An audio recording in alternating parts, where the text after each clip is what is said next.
Baik, terima kasih Bapak Ibu Fatia juga terima kasih.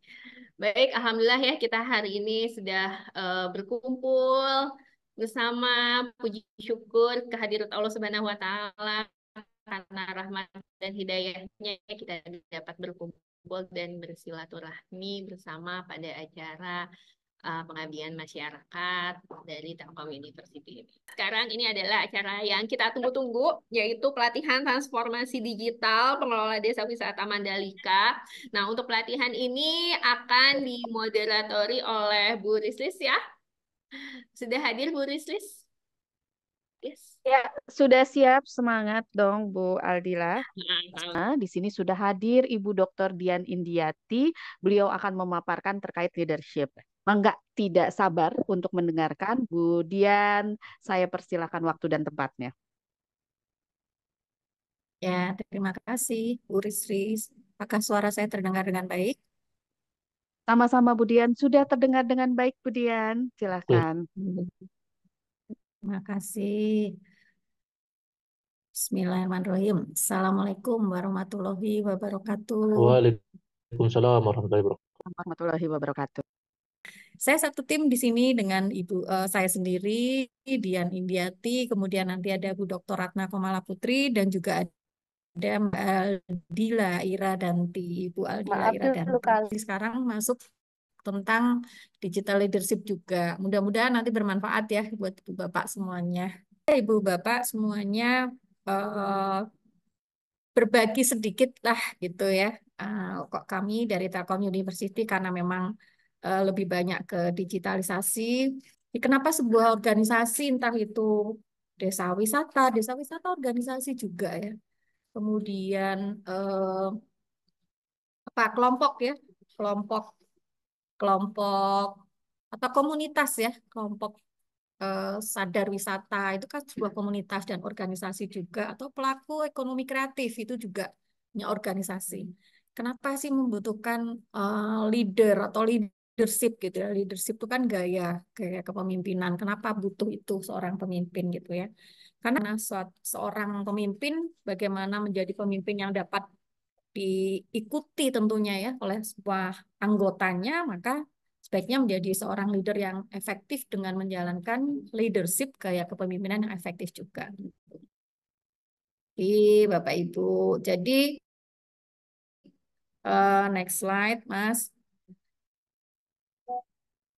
Nah, leadership itu sendiri, Bapak Ibu, ya, maka unsur-unsurnya itu pasti ada yang namanya pemimpin. Jadi kalau kita mau menjalankan gaya kepemimpinan, tapi pemimpinnya sendiri nggak jelas siapa sih gitu ya. Jadi harus ada pemimpin, harus ada pengikut, harus ada pembagian kekuasaan, Bapak Ibu. Jangan lupa ini pembagian kekuasaan tuh ya salah satunya nanti pembagian tugas gitu ya.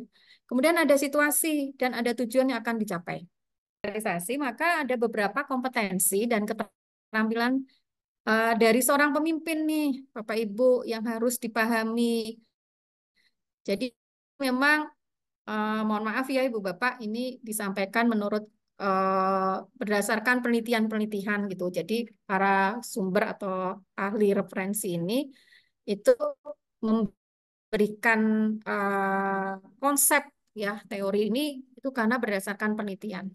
Jadi kalau kita ngambilnya dari Guzman ya, sementara ini bicara tentang kompetensi dan keterampilan seorang pemimpin, terutama yang dihubungkan dengan perkembangan industri 4.0 dan persiapan menuju society ya 5.0.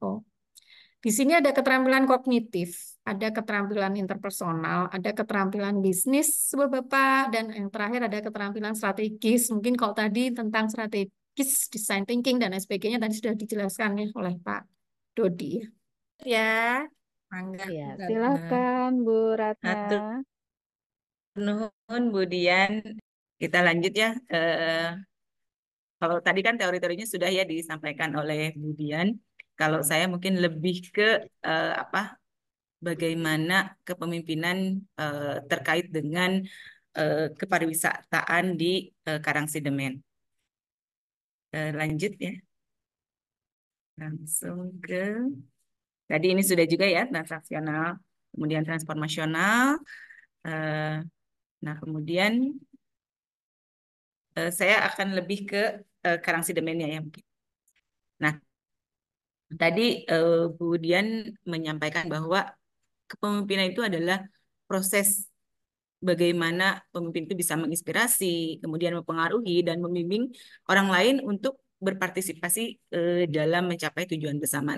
Namun di dalam industri pariwisata, kepemimpinan itu dihadapkan pada berbagai tantangan yang memang memerlukan adaptasi dan inovasi. Jadi bagaimana pengelolaan SDM yang beragam gitu kan. Nah, kemudian ada perubahan lingkungan dan tren wisata ya. Dan terkait dengan kualitas layanan juga memang ini menjadi konsen ya. Bagaimana layanan-layanan ini bisa lebih efektif gitu ya. Ini bisa diantisipasi sehingga tujuan utama adalah membangun industri pariwisata yang bisa berkelanjutan dan sebetulnya bisa memberikan manfaat jangka panjang bagi semua pihak di Lombok, khususnya di Karangsidemen. Selanjutnya adalah bagaimana sih bisa melejitkan pariwisata di Karangsidemen. Jadi yang pertama adalah bagaimana bisa membangun destinasi wisata yang berkelanjutan dan sudah jelas ya green ya. Nah, selanjutnya adalah bagaimana pemimpin itu bisa membangun visi kepemimpinan atau kepemimpinan yang inspiratif itu yang seperti apa ya. Jadi pemimpin yang mempunyai visi yang jelas. Nah, identifikasi peluang, kenali potensi dan tantangan yang ada di industri pariwisata Lombok. Nah, untuk bisa merumuskan strategi yang tepat gitu ya.